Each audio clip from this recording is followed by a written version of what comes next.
வணக்கம். Welcome to Yoga Tantras. குழந்தைகள் போல் உள்ளம் கொண்டவர்களால் மட்டுமே தேவனின் ராஜ்யத்தில் நுழைய முடியும் அப்படின்னு இயேசு கிறிஸ்து சொல்கிறாங்க. என்ன காரணம்?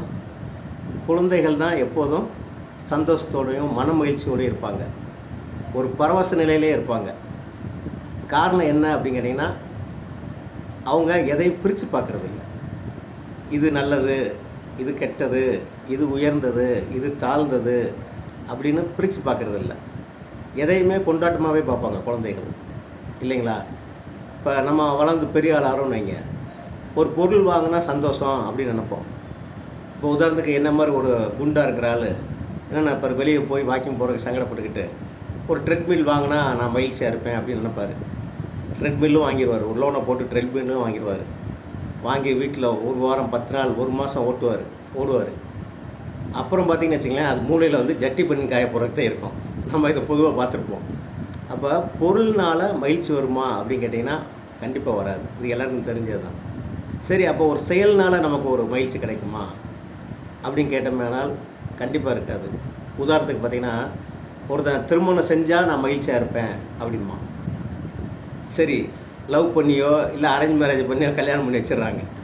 இப்போ ஒரு சந்தோஷமாக இருப்பார்னு நினைக்கிறீங்களா? இருக்கலாம். அதாவது விஷயம் என்ன கேட்டிங்கன்னா, செயலில் இல்லை மகிழ்ச்சி. அப்போ மகிழ்ச்சியை வந்து பற்றி ஒருத்தரவங்க எப்படி சொல்லுவாங்க கேட்டிங்கன்னா, துயரத்தின் வேரில் இருக்கிறது மகிழ்ச்சி, மகிழ்ச்சியின் மறைவில் இருக்கிறது துயரம். இதுதான் வாழ்க்கை. சரி, நான் எப்போயுமே ஆனந்தமாக இருக்கணும், எப்போயுமே பரவசமாக இருக்கணும், மகிழ்ச்சியாக இருக்கணும் அப்படின்னு நினச்சோன்னா நம்ம என்ன பண்ணணும்? நம்ம எல்லாருக்குமே தெரியும், யோக தந்திராஸ் பார்க்குற அனைத்து மக்களுக்குமே தெரியும், மனதை செம்மையாக்கணும் அல்லது மனதை சமநிலையில் வச்சுருக்கணும். பேலன்ஸ்டு மைண்ட், அது ஒன்று தான் வந்து ஒரே வழி நம்ம மகிழ்ச்சியோடு இருக்கிறதுக்கு. ஆகையினால நம்ம பண்ண வேண்டியது வழக்கம் போல் சொல்கிறது, மூச்சை கவனிப்போம்.